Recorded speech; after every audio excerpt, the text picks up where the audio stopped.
আমার নাম প্রিয়াঙ্কা দলুই, আমি জাঙ্গিপাড়া গ্রাম পঞ্চায়েতের প্রধান।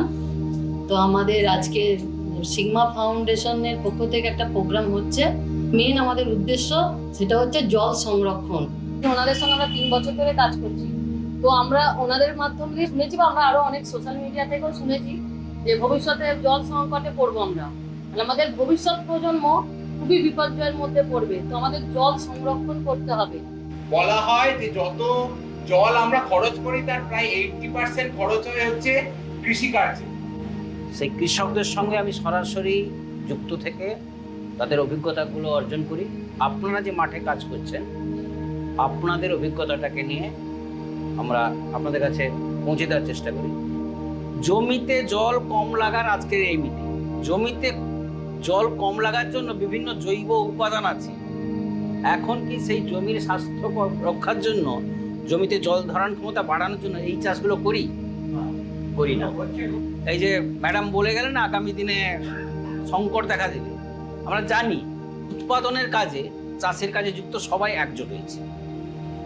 যারা উৎপাদন করছে এবং এই উৎপাদন প্রক্রিয়ার সঙ্গে যারা যারা যুক্ত, গভর্নমেন্ট, নন গভর্নমেন্ট, পঞ্চায়েত সব একসঙ্গে এসছে।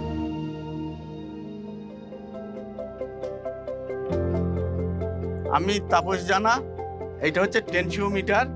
এইটা ব্যবহার করে আমরা কি উপকৃতা পেয়েছি সেইটা বলার জন্য আমাকে এই মিটিংয়ে এখানে নিয়ে এসেছে। এইটা আপনারা দেখছেন তো পুরো জিরো হয়ে আছে। আচ্ছা, এইটা আমি মাটিতে এখানে পুঁতবো। এখানে যখন আপনার মোটামুটি 18, 17 বা 15 তখন ছেঁচার প্রয়োজন, কিন্তু তার উপরে যখন থাকবে ছেঁচার প্রয়োজন হয় না। সেইটা না জেনে আমরা জল দিই, তাতে কিন্তু আমরা সবজির ক্ষতি করে ফেলি। এবং আমি এইটা পুঁতছি, এখানে কি ওঠে সেইটা আমি আপনাদের দেখাবো।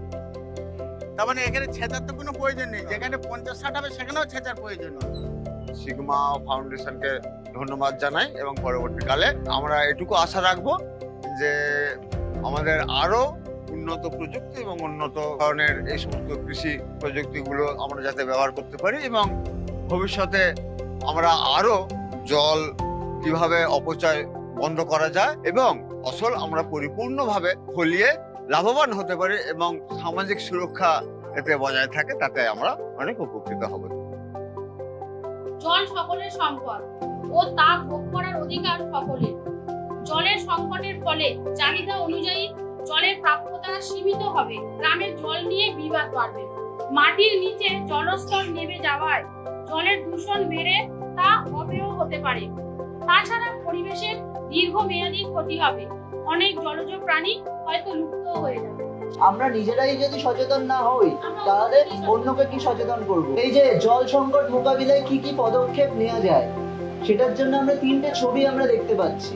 প্রথমটা আমরা জল অপচয় করব এবং ব্যবহৃত জলকে পুনরায় ব্যবহার করব, কাজে লাগাবো। আপনারা এবং গ্রাম পঞ্চায়েত সবাই মিলে সেটা আপনারা সবাই বাড়ি বাড়িতে বোঝাবেন। গ্রাম পঞ্চায়েত পদক্ষেপ নেবে, আমরা আসছি, আমরা সেগুলো বোঝাতে তাদের সাহায্য করছি। ছাদে যে বৃষ্টিতে পড়ছে সেই জলটাকে ধরে রাখবো, ধরে রেখে সেই জলটা পরবর্তীকালে কি ব্যবহার করব। এটাই এক ধরনের রেন ওয়াটার হারভেস্টিং। আমাদের লক্ষ্য জাঙ্গিপাড়াতে যত সরকারি স্কুল আছে এবং বড় বিল্ডিং গুলো আছে সেই জায়গাগুলোকে আমরা প্রত্যেকটা রেন ওয়াটার হারভেস্টিং এর আওতায় নিয়ে আসব।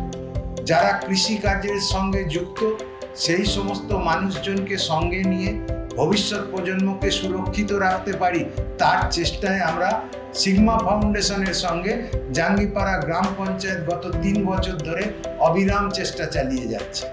ভবিষ্যৎ পৃথিবীকে সুন্দর করে তোলার দায়িত্ব আমরা যেরকম জাঙ্গিপাড়া গ্রাম পঞ্চায়েত নিচ্ছি, আমাদের গোটা পশ্চিমবঙ্গ তথা ভারতবর্ষকে আমরা একটা সুন্দর জায়গা উপহার দিতে পারব।